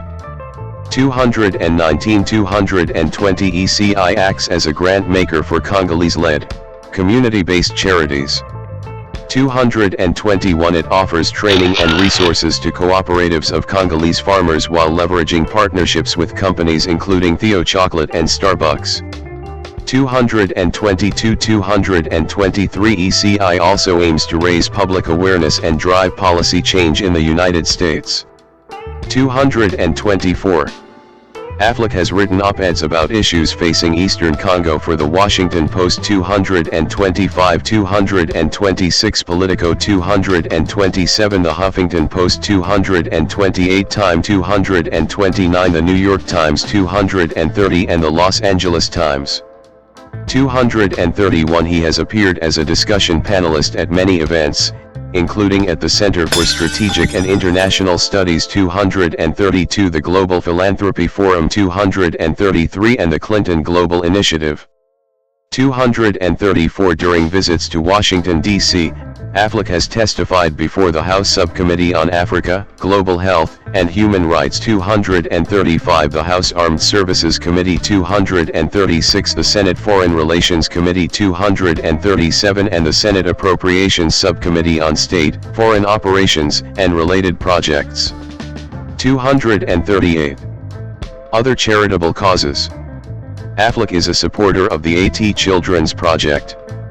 While filming Forces of Nature in 1998, Affleck befriended 10-year-old Joe Kindregan, 1988 to 2015, who had the rare disease ataxia telangiectasia, AT, and his family. 239. He became actively involved in fundraising for AT. 240, 241. And he and Kindregan testified before the House Appropriations Subcommittee on Labor, Health and Human Services, and Education in 2001, asking senators to support stem cell research and to double the budget of the National Institutes of Health. 239. In 2007, Affleck was the keynote speaker at Kindregan's high school graduation ceremony in Fairfax, Virginia. 242. Kindregan appeared as an extra in Argo, 2012. 243. In 2013, in celebration of Kindregan's 25th birthday and 15 years of friendship with Joe and his family, Affleck and Garner matched donations made to the AT Children's Project. 244. Affleck appeared in Cinemability, 2013, a documentary film which explores Hollywood's portrayals of people with disabilities. 245.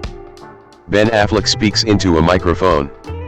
Affleck speaking at a Feeding America rally in 2009. As part of USO-sponsored tours, Affleck visited Marines stationed in the Persian Gulf in 2003, 246 and troops at Germany's Ramstein Air Base in 2017. 247 He is a supporter of Paralyzed Veterans of America. 248 He filmed public service announcements for the organization in both 2009 and 2014. 249 250 He has also volunteered on behalf of Operation Gratitude. 251 252 Affleck is a member of Feeding America's Entertainment Council. 253 He made an appearance at the Greater Boston Food Bank in 2007. 254 and at a Denver Food Bank in 2008. 255 Affleck spoke at a Feeding America rally in Washington, D.C. in 2009. 256 and filmed a public service announcement for the charity in 2010.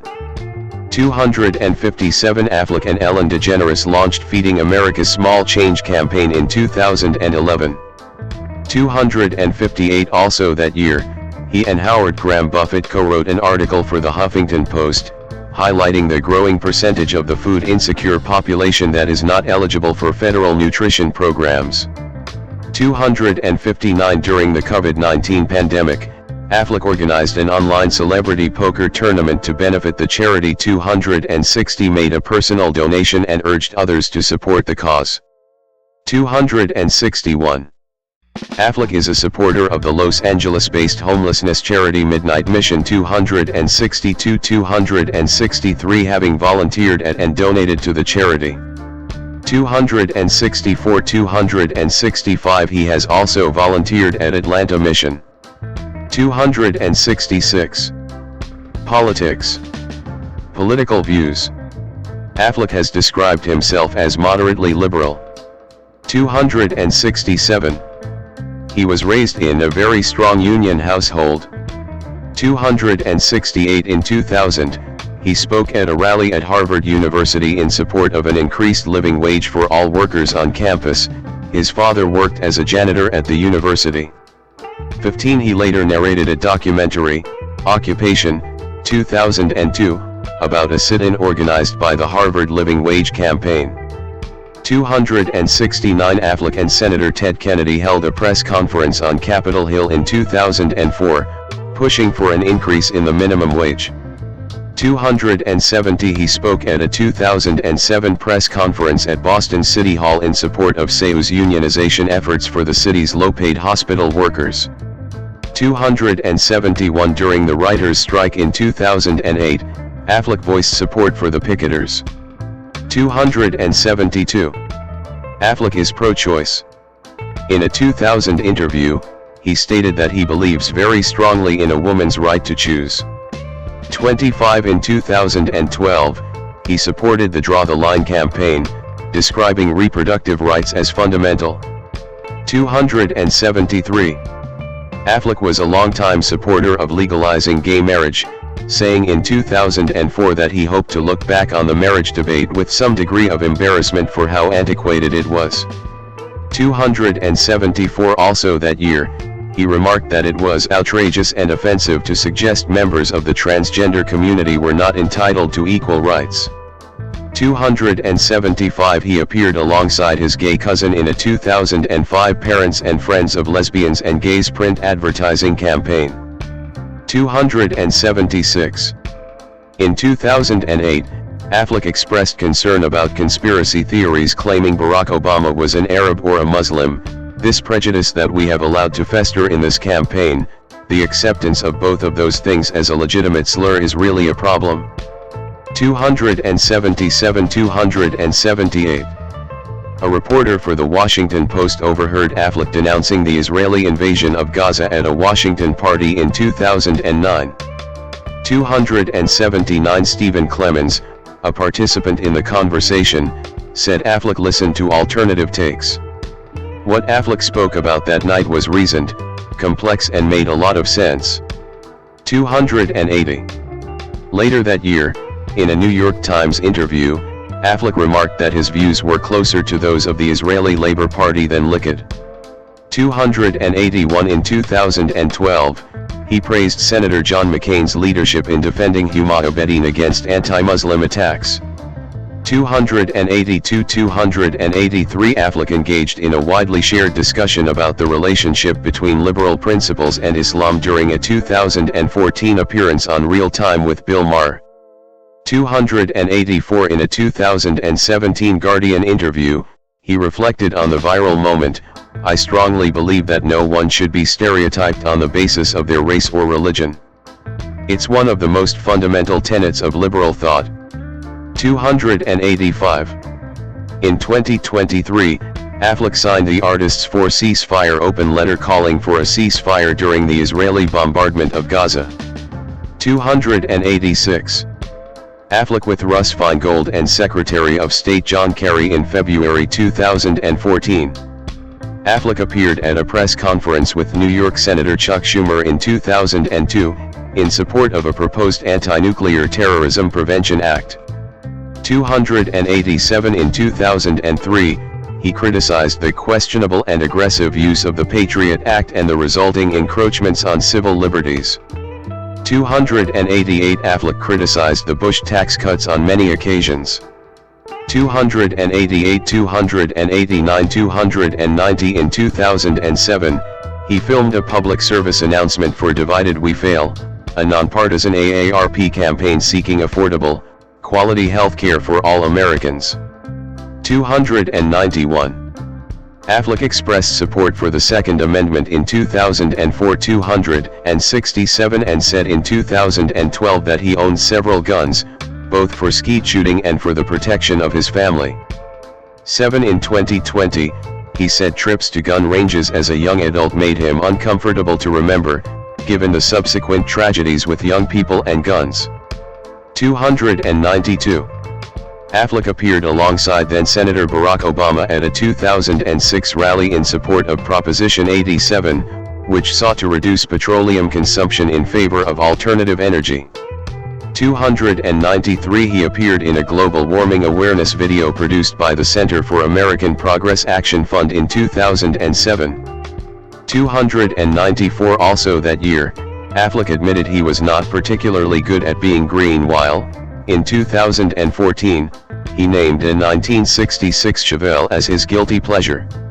295 12 In 2016, Affleck filmed an endorsement for Respect Our Water, an online petition to stop construction of the Dakota Access Pipeline. 296. Democratic Party involvement. Affleck registered to vote as a Democrat in 1992, and has campaigned on behalf of several Democratic presidential nominees. He supported Al Gore in the final weeks of the 2000 presidential campaign, attending rallies in California 297, Pennsylvania 298 and Florida 299. However, Affleck was unable to vote due to a registration issue in New York City, where he was residing at the time, and later joked, "I'm going to vote twice next time," in true Boston fashion. 300. Ben Affleck speaking into a microphone while wearing a Kerry/Edwards campaign t-shirt. Affleck speaking at a John Kerry rally in Zanesville, Ohio, in 2004. Affleck was involved in the 2004 presidential campaign of John Kerry. During the Democratic National Convention in Boston, he spoke to many delegations, appeared on political discussion shows, and attended fundraising events. 301 302 Affleck took part in a voter registration public service announcement 303 and traveled with Kerry during the opening weekend of his Believe in America tour, making speeches at rallies in Pennsylvania, West Virginia, and Ohio. 304. Affleck campaigned for President Barack Obama. He appeared alongside the then-senator at a 2006 rally, introducing him as the most galvanizing leader to come out of either party, in my opinion, in at least a decade. 293 He donated to Obama's presidential campaign in 2007. 305 and hosted 2 fundraisers for the candidate during the 2008 Democratic primary. 306 307 Affleck urged voters to help make history in a MoveOn.org campaign. 308 and made several appearances during the 2008 Democratic National Convention. 309 in the week of the presidential election, he appeared on Saturday Night Live to jokingly endorse Senator John McCain. 310 Affleck did not actively campaign for Obama's re-election in 2012, though he still supported him. 7. Affleck supported Hillary Clinton's 2016 presidential election campaign. He first met Clinton at Camp David in 1998. 311 and, when she was a Senate candidate in 2000, he introduced her at a Cornell University rally and helped fundraise for her campaign. 312 Affleck pointed to the First Lady's work with children, women, and working families. 313 He supported Obama during the 2008 Democratic primary, noting that Clinton had moved toward the center during the campaign. 295 Affleck donated to Clinton's campaign fund during the 2016 Democratic primary. 314 During the 2016 presidential election, Affleck recorded a New Hampshire voter public service announcement. 315 and was named by the Clinton campaign as a Hillblazer, one of 1,100 individuals who had contributed or raised at least $100,000. 316 Open Secrets reported that he raised $149,028. 317 During the latter stages of the 2020 Democratic Party presidential primaries, Affleck said during an interview conducted in Spanish, "I like Bernie, I like Biden, I like Warren, but the thing is that most of all, I don't like Trump." 318 When Biden became the Democratic candidate, he donated to his campaign fund. 319 In 2002, Affleck donated to Dick Jeffords' congressional campaign. 320 Robert Reich's campaign for governor of Massachusetts. 319 and appeared in campaign literature for former classmate Marjorie Decker, running as a city councilor in Massachusetts. 321 He made donations to the presidential campaigns of both Dennis Kucinich and Wesley Clark in 2003. 322 In 2005, he donated to the campaign fund of Deval Patrick, a candidate for governor of Massachusetts. 323 In 2006, Affleck contributed to Cory Booker's Newark mayoral campaign. 324 To Eliot Spitzer's New York gubernatorial campaign. 320 and introduced Congressman Joe Courtney and Chris Murphy at rallies in Connecticut. 325 He donated to the 2008 congressional campaign of Pennsylvania's Patrick Murphy. 326 and to the 2010 Senate campaign of Kirsten Gillibrand. 320 Affleck hosted a 2012 fundraiser for Senate candidate Elizabeth Warren. 327 endorsed her in a Progressive Change Campaign Committee video. 328 and made a campaign donation. 320 In 2013, he hosted a fundraiser for Cory Booker. 329 and made donations to the Senate campaigns of both Booker and Allison Lundergan Grimes. 331 In 2014, he donated to Bobby Shriver's Los Angeles County Supervisor campaign, and to Prophet La Omar Walker's California State Assembly campaign. 320 He donated to the campaign of Senate candidate Kamala Harris in 2015 and, in 2016, he donated to the congressional campaign of Melissa Gilbert and the West Virginia Senate campaign of Corey Palumbo. 320 In 2017, he donated to the Senate re-election campaigns of Elizabeth Warren and Chris Coons, and to Adam Schiff's congressional campaign. 333 In 2018, he made contributions to the congressional campaigns of Alexandria Ocasio-Cortez, Sharice Davids, and Leanne Jacobson. 334 and to Michigan gubernatorial candidate Abdul El-Sayed. 335 and Georgia gubernatorial candidate Stacey Abrams. 320 In 2019, Affleck donated to the presidential campaigns funds of both Cory Booker and Kamala Harris $336,337 and hosted a fundraiser for Booker. $338. Also in 2019, he contributed to the congressional campaign funds of both Alexandria Ocasio-Cortez and Ilhan Omar. $334. In 2020, he spoke at a virtual rally in support of Whitney Williams, a candidate in the 2020 Montana gubernatorial election. $339 and donated to her campaign fund. $320. In 2023, he donated to the Senate campaign of Barbara Lee. $320. In the early 2000s, Affleck often expressed an interest in running for political office one day. $300. But since 2007, he has denied any political ambitions and spoken repeatedly about the need for campaign finance reform. $285. $295. $340. In 2005, The Washington Post reported that Virginia Democrats were trying to persuade Affleck to run as a Senate candidate. $341. His publicist dismissed the rumor. $342. In 2012, political pundits and Democratic strategists including Bob Shrum and Tad Devine speculated that Affleck was considering running for a Massachusetts Senate seat. $343. Affleck denied the rumor. $344 and joked that he also won't be throwing my hat in the ring to run the UN. $345. Personal life. Relationship with Jennifer Garner. Affleck and Jennifer Garner at the 70th Golden Globe Awards in 2013. Affleck was married to actress Jennifer Garner from 2005 to 2018. They began dating in August 2004. $346. Having established a friendship on the sets of Pearl Harbor, 2001, and Daredevil, 2003. $347. They were married on June 29, 2005, in a private Turks and Caicos ceremony. $348. Victor Garber, who officiated the ceremony, and his partner, Rainer Andreessen, were the only guests. $349. Affleck and Garner have 3 children together. $350. $351. $352.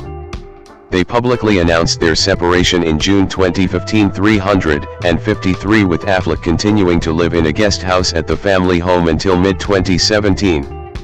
$354. They jointly filed for divorce in April 2017, seeking joint physical and legal custody of their children. $355. They jointly hired a mediator to help them negotiate a financial settlement. $356. And the divorce was finalized in October 2018. $357. In 2020, Affleck described the divorce as the biggest regret of my life. $358. And a painful experience, even if you're on the best possible terms and you agree it's the best choice. $359. While Affleck believes paparazzi attention is part of the deal of stardom, he has spoken out against photographs taken at his private residence. $360. And paparazzi interest in his children specifically, who he says became the big money draw for photographers waiting outside his home. $361. In 2013, Affleck and Garner hosted an event for lawmakers at their home in support of a bill that would protect celebrities' children from harassment by photographers. Their 6-year-old daughter made a speech about her personal experiences. $362. Garner also testified before the California Assembly Judiciary Committee in support of the bill. $363, which later became law. Despite the legislation, photographers still regularly waited outside their children's school and police assistance was sometimes required. $364. In 2014, Affleck argued in favor of United Kingdom-style legislation that requires media outlets to blur children's faces in published photos. 12. He has said there are real practical dangers involved in paparazzi attention, citing Garner's longtime stalker, Stephen Berkey. $365. Who was arrested in December 2009 while trying to blend in with paparazzi outside their daughter's preschool. $366. Berkey was charged with 2 counts of stalking, to which he pleaded not guilty by reason of insanity. In March 2010, he was ruled insane, sent to California's State Mental Hospital, and ordered to stay away from the Affleck-Garner family for 10 years if released. 367. Relationship with Jennifer Lopez. Affleck first dated Jennifer Lopez from 2002 to 2004. They became friends on the set of Giggly in December 2001. 368 having previously encountered each other at industry parties. 369 They began a romantic relationship in July 2002 when Lopez filed for divorce from her second husband, Chris Judd. Their relationship was extensively publicized. 370 with tabloids referring to the couple as Bennifer, the first celebrity portmanteau of its kind. 371 They appeared together in the music video for her song Jenny from the Block and the film Jersey Girl. 372 373 Lopez's album This Is Me Then was dedicated to and inspired by Affleck. They became engaged in November 2002. 374 But their planned wedding on September 14, 2003, was postponed with 4 days' notice because of excessive media attention. 375 They called off the engagement in January 2004. 376. Affleck and Lopez remained in occasional contact in the years after their breakup and spoke highly of each other in public. See, according to Lopez, Affleck's discomfort with the media scrutiny was one reason for their split. 382 And, years later, she described it as her first real heartbreak. I think different time, different thing, who knows what could have happened, but there was a genuine love there. 383. Both during the relationship. 384 And in the months after the breakup, Affleck characterized some of the media commentary as rooted in racism, classism, and sexism. We were thought of as two different kinds of people. 368 385. In subsequent years, he pushed back against the curious notion that he should view the relationship as a mistake, and reflected on the prevailing tabloid culture at the time. 386 Affleck acknowledged that there were ways I did contribute to it, 387 citing the Jenny from the Block music video and a joint promotional interview for Giggly. 388 He said neither of them anticipated the degree of attention they would receive. I think Jen and I made a mistake in that we fell in love, we were excited and maybe too accessible. 389. Affleck and Lopez began dating again in April 2021, 20 years after they had first met. 390 They announced their second engagement in April 2022. 391 And were married in a Las Vegas ceremony on July 16, 2022. 392 393 Hosting a larger celebration for family and friends at Affleck's Georgia house later that summer. 394 The couple separated in April 2024, with Lopez filing for divorce in August of that year. 395 The divorce was finalized in February 2025. 396 Affleck later said there was no scandal, no soap opera, no intrigue involved in their divorce. 397. Other relationships. Affleck began dating actress Gwyneth Paltrow in October 1997 after they met at a Miramax dinner. 398 And they later worked together on Shakespeare in Love, 1998. Although they first broke up in January 1999, months later, Paltrow persuaded Affleck to co-star with her in Bounce, 2000, and they soon resumed their relationship. 399 They separated again in October 2000. 400 In 2015, Paltrow said they were friends. 398. Affleck had a long-distance relationship with New York-based television producer Lindsay Shookus from mid-2017 to mid-2018. 401 402 They briefly dated again in early 2019. 403 Shookus served as the head of Saturday Night Live's talent department at the time. 404 405 A show which Affleck has hosted 5 times since 2000. 406 Affleck dated Cuban actress Ana de Armas, whom he met on the set of Deep Water in the fall of 2019, from early 2020 to early 2021. 407 408. Health. Affleck has both anxiety and depression. 409 and has taken antidepressants since age 26. 410 He is a recovering alcoholic and follows a 12-step program. 21 He said he used alcohol to alleviate a constant feeling of discomfort and remarked that it took me a long time to fundamentally, deeply, without a hint of doubt, admit to myself that I am an alcoholic. 411. There is a history of addiction and mental illness in Affleck's family. 412 411 Two of his grandparents were alcoholics. 409 His paternal grandmother, addicted to both alcohol and barbiturates, died by suicide at age 46. 410 His paternal uncle was an addict who died from a self-inflicted gunshot wound. 411 413 His aunt was a heroin addict. 411 Affleck attended Al-Anon support meetings as a child due to his father's addiction issues. 23 His brother Casey is also a recovering alcoholic. 414. Affleck became sober in his mid-20s, stating in a 1998 interview that alcohol was dangerous for him. 415 He received residential treatment for addiction in 2001 and maintained his sobriety for a couple of years afterward. 416 417 In subsequent years, he refused to discuss his alcoholism in press interviews 7 and later described it as a period where he drank relatively normally. 411 I thought, I want to just drink like a normal person. I want to have wine at dinner. And I was able to for about 8 years. 410. Affleck gradually began to drink more and more and, eventually, was drinking until he passed out on a nightly basis. 410 Garner supported Affleck's struggles with alcoholism during and after their marriage and said in 2020 that attending Al-Anon meetings empowered her to change the dance of their relationship.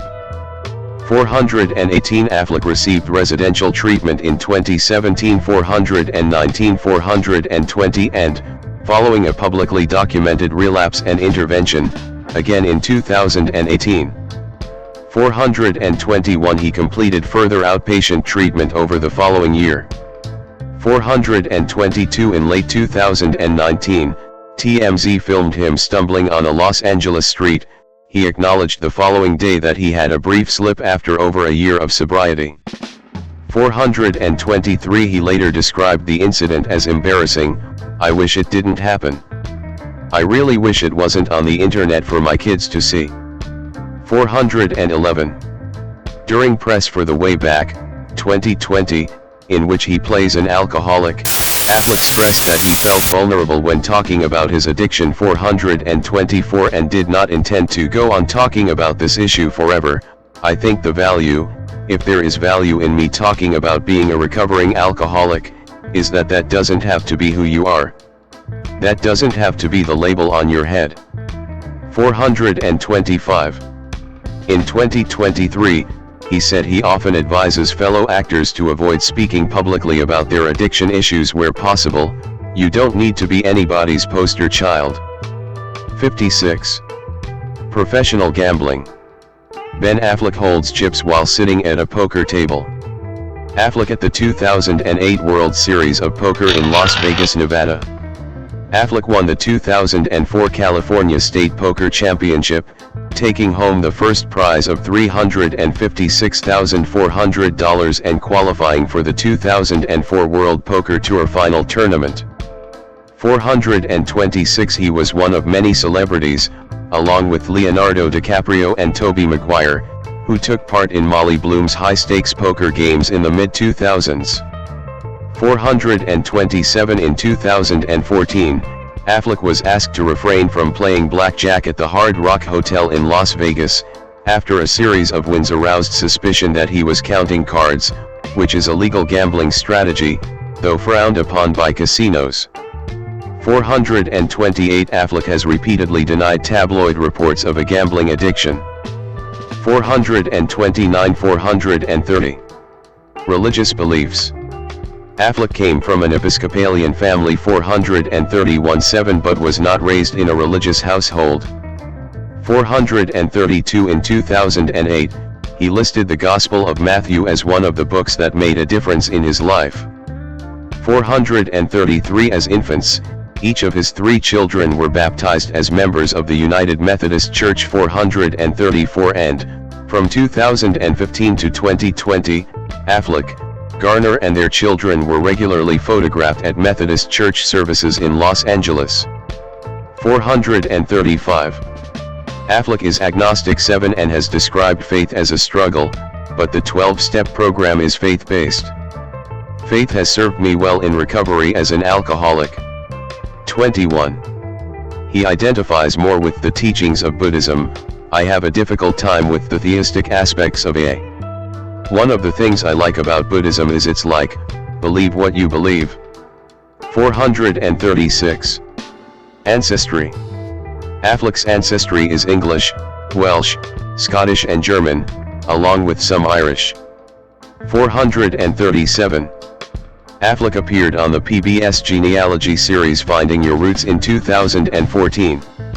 When told that an ancestor had been a slave owner in Georgia, Affleck responded, "God. It gives me kind of a sagging feeling to see a biological relationship to that.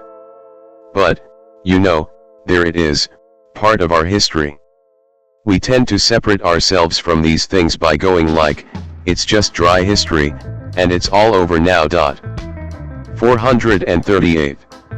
Leaked emails from the 2015 Sony email hacking scandal showed that, after filming, Affleck felt uncomfortable about the segment, which was not included in the final broadcast. 439. The show's host, Professor Henry Louis Gates Jr., stated, "We focused on what we felt were the most interesting aspects of his ancestry." 439. An internal investigation by PBS concluded that Affleck had exerted improper influence over the editorial process and that the producers of the show, including Gates, had violated PBS standards by improperly withholding information. The show was temporarily postponed, resuming after a fact-checker and an independent genealogist were added to the show's staff. Affleck's episode was removed from the show's online archive. 441. Me Too allegations. During the Me Too movement in 2017, Affleck was accused by 2 women of inappropriate behavior. Actress Hilary Burton stated that, during an on-air appearance on TRL Uncensored in 2003, Affleck wraps his arm around me, and comes over and tweaks my left boob. Affleck responded on Twitter, "I acted inappropriately toward Ms. Burton and I sincerely apologize." 442. Anna Marie Tendler, a makeup artist, said that Affleck grabbed my ass at a Golden Globes party in 2014. He tried to play it like he was politely moving me out of the way. 443. In response to the allegations of sexual assault against Harvey Weinstein, Affleck pledged to donate any future profits from his early Miramax films to charities supporting victims of sexual assault. 444 and said he had only been aware that Weinstein was sleazy and a bully. 445 In a tweet, actress Rose McGowan responded, "You lie." 446. She said she met Affleck after being sexually assaulted by Weinstein during the Sundance Film Festival in 1997 and told him, while crying, that she had just come from Harvey's and he said, "God damn it, I told him to stop doing that."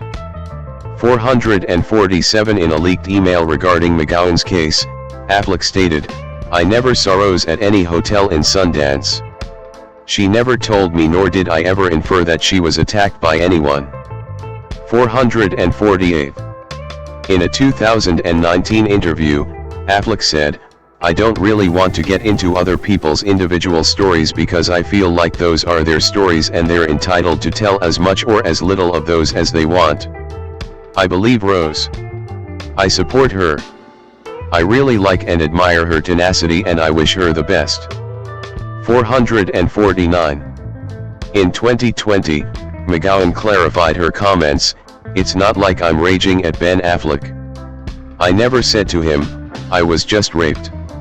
It's just more to illustrate the point of this continual thing of everybody knowing and everybody being part of it, unwittingly or proactively. 447. Filmography and awards. Main articles, Ben Affleck filmography and list of awards and nominations received by Ben Affleck. Affleck has appeared in more than 50 films and won many accolades throughout his career as an actor, writer, and director. He first gained recognition as a writer when he won the Golden Globe and the Academy Award for Best Original Screenplay for Good Will Hunting, 1997, which he co-wrote with Matt Damon. 450. Affleck remains the youngest person ever to win a Best Original Screenplay Oscar, at 25 years old. 451. As an actor, he received Golden Globe nominations for his performances in Hollywoodland, 2006, and The Tender Bar, 2021. The film Argo, 2012, which he directed, co-produced, and starred in, won him the Golden Globe Award, BAFTA, and Directors Guild Award for Best Director, as well as the Golden Globe Award, BAFTA, the Producers Guild Award, and the Academy Award for Best Picture. Rosamund Mary Ellen Pike, born 1979, is an English actress and producer. Known for her portrayals of complex and morally ambiguous women in psychological thrillers, her accolades include a Primetime Emmy Award and a Golden Globe, in addition to nominations for an Academy Award and 2 British Academy Awards. A graduate of Wadham College, Oxford, Pike drew early recognition from her work in stage productions, including Romeo and Juliet at the National Youth Theatre, before her professional debut as Bond girl Miranda Frost in Die Another Day, 2002. Supporting roles in the period dramas Pride and Prejudice, 2005, and Education, 2009, and Made in Dagenham, 2010, were followed by further mainstream film credits including Johnny English Reborn, 2011, Wrath of the Titans, 2012, Jack Reacher, 2012, and The World's End, 2013. For her portrayal of Amy Dunne in the psychological thriller Gone Girl, 2014, Pike earned a nomination for the Academy Award for Best Actress.